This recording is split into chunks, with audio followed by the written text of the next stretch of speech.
जिसका डर था वही हुआ।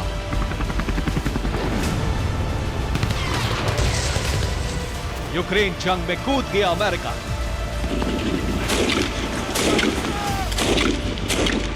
हो गया नेटो वर्सेस पुतिन।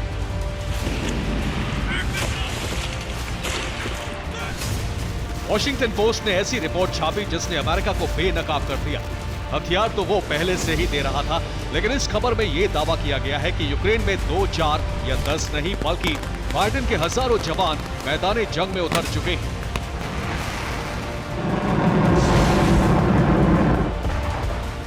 हालांकि उनकी संख्या कितनी होगी ये तो नहीं लिखा गया, लेकिन इस रिपोर्ट के छपने से पहले यूक्रेन ने दावा किया था कि अमेरिका के 20,000 लोगों ने जंग से जुड़ने की इच्छा जताई थी, जिन्हें हर महीने $500 यानी 42,000 से लेकर $3500 यानी करीब 3 लाख रुपए तक देने का वादा किया गया। एक सच ये भी है कि भले ही उन जवानों की संख्या का पता ना हो, लेकिन युद्ध के मैदान में 16 अमेरिकी मारे जा चुके हैं।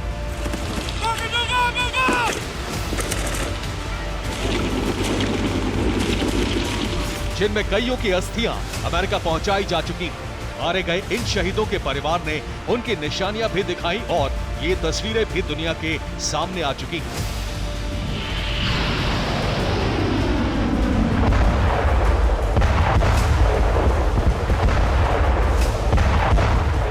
यही वो सच है जिससे साबित होता दिख रहा है कि युद्ध यूक्रेन बनाम रूस से कहीं आगे निकलकर बाइडेन बनाम रूस होता जा रहा है, या यूं कहें रूस वर्सेस नेटो होता जा रहा है। खुद ज़ेलेंस्की ने दुनिया भर के रिटायर्ड सैनिकों से लड़ाई में शामिल होने की अपील की थी।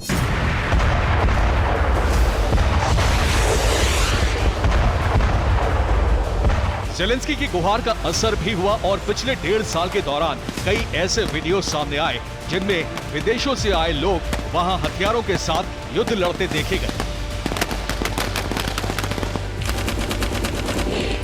हालांकि पहले कहा यह गया था कि यूक्रेन को अमेरिका और पश्चिमी देश हथियार देंगे, जो वो शुरू से कर भी रहे हैं और अब भी ये जारी है। पिछले हफ्ते ही अमेरिका ने NASAMS एयर डिफेंस सिस्टम और सैन्य उपकरण की नई खेप देने का ऐलान किया, तो वहीं जर्मनी ने leopard tank, IRIS-T air defence के लिए रडार और ढेर सारे लड़ाकू ड्रोन का वादा किया। स्पेन ने भी लेपर्ड टैंक के साथ सैनिकों को ले जाने वाली बख्तरबंद गाड़ियां BTR M113 देने का भरोसा दिया, तो स्वीडन तोपों की एक और खेप देने जा रहा है। कनाडा भी 43 AIM-9 air to air missile देगा। इसके अलावा करीब 5000 गोलियां और सेना को तकनीकी मदद भी मिलेगी। लेकिन हथियारों की मदद की आड़ में अब ये देखा जा रहा है कि कुछ देशों के सैनिक भी रूस से लोहा लेने पहुंच गए, जिनमें अमेरिकी फौजियों की मौजूदगी सबसे ज्यादा चौंकाने वाली है।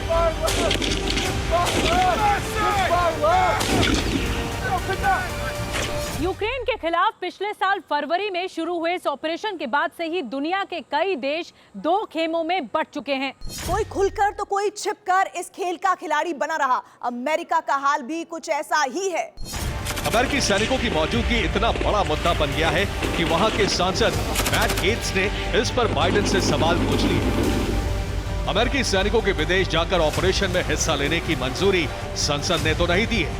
बाइडेन लोगों को यह बताएं कि यूक्रेन में अमेरिका के कितने सैनिक मौजूद हैं। ये सवाल इसलिए भी उठे क्योंकि वहां के रक्षा मंत्रालय पेंटागन की एक रिपोर्ट इसी साल लीक हो गई, जिसमें अमेरिकी जवानों के वहां होने का जिक्र था।